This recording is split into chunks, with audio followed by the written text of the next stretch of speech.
Hi hello അസ്സലാമു അലൈക്കും. ഇന്ന് വീടിൻ്റെ ബാക്ക് ഭാഗത്ത് ഒരു സൈഡിലായിട്ട് ഞങ്ങൾ കുറച്ച് മുല്ലപ്പൂ നട്ടിട്ടുണ്ടായിരുന്നു. പൊന്നൂസിന് മുല്ലപ്പൂ ഭയങ്കര ഇഷ്ടമായതുകൊണ്ട് മുല്ലപ്പൂവിൻ്റെ വള്ളി കൊടുന്ന് വെച്ചിട്ടുണ്ടായിരുന്നു. പക്ഷേ ഞങ്ങൾ ഗൾഫ് പോകുമ്പോൾ മാത്രം പൂക്കുന്ന ഒരു പ്രത്യേക തരം സൈക്കോ ആയിരുന്നു. ഞങ്ങൾ നാട്ടിലുണ്ടാകുമ്പോൾ പൂക്കലേ ഇല്ല. ആകെ അവിടെ കാട് പിടിച്ച് ആ മുറ്റം മുഴുവനത്ത് കേട് വന്നു. അപ്പം അതൊക്കെ ഒന്ന് ക്ലിയർ ആക്കിയിട്ട് നല്ല 2 മാവ് കൊടുന്ന് വെക്കാമെന്ന് വിചാരിച്ചിട്ട് അതിനുള്ള പുറപ്പാടാണ് ഇന്ന് കെട്ടിയോനും ഞാനും കുട്ടികളും എല്ലാവരും കൂടെ. അപ്പോൾ നമുക്ക് അതിൻ്റെ വീഡിയോസൊക്കെ ഒന്ന് കണ്ടിട്ട് വന്നാലോ. മിക്ക വീഡിയോസിലും ഞാൻ പണിയെടുക്കാത്തത് കാണുന്നതുകൊണ്ട് ഞാൻ ഭയങ്കര മടിച്ചാണെന്ന് കരുതണ്ട. പക്ഷേ ഞാൻ നന്നായിട്ട് പണിയെടുക്കുന്നുണ്ട്. ഇടയ്ക്ക് ഞാൻ ക്യാമറ എടുത്തിട്ട് വീഡിയോ ചെയ്യുമ്പോൾ എന്നെ അതിൽ കാണില്ല. അതുകൊണ്ട് ഞാൻ CCTVയിലെ ക്യാമറയിലെ ചെറിയൊരു ഭാഗത്തിൽ അങ്ങ് ഉൾപ്പെടുത്തി. നാട്ടിലുണ്ടാകുമ്പോൾ ഇനിയിപ്പോൾ വീടിൻ്റെ പുറത്തുള്ള ജോലിയാണെന്നുണ്ടെങ്കിൽ അടുക്കളയിലുള്ള എന്ത് ജോലിയാണെന്നുണ്ടെങ്കിൽ എൻ്റെ കൂടെ തന്നെ എല്ലാ ജോലിയും സഹായിക്കാൻ ആളുണ്ടാവും കേട്ടോ.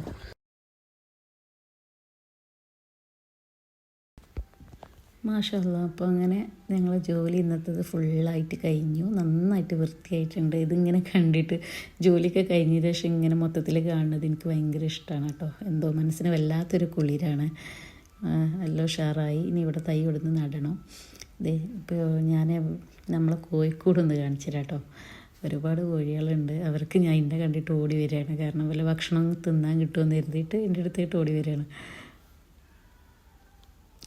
പുറത്ത് അവിടെ പിന്നാമ്പുറം പാടായതുകൊണ്ട് കുറുക്കന്മാരൊക്കെ കൂടുതലുണ്ട്. കോഴികളെ ഒരുപാട് അങ്ങനെ പിടിച്ചുകൊണ്ട് പോകും.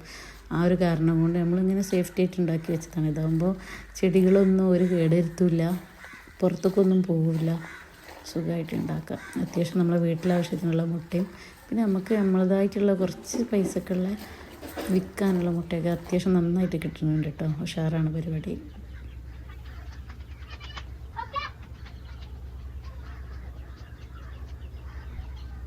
ഇതിൻ്റെ ചെറിയൊരു പൂന്തോട്ടം ഉഷാറാക്കിയിട്ട് എടുക്കാനുണ്ട്.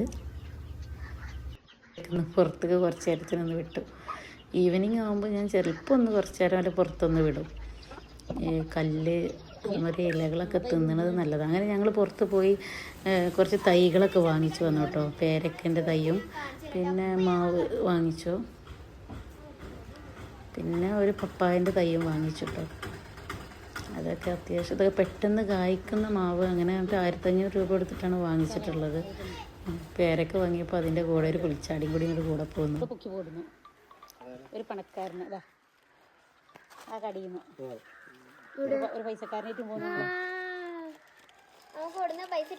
ഞാനായിട്ടും പോകുന്നതുകൊണ്ട് നമുക്ക് പൈസ കിട്ടിക്കോളും എവിടുന്നെങ്കിലൊക്കെ ആയിട്ട്.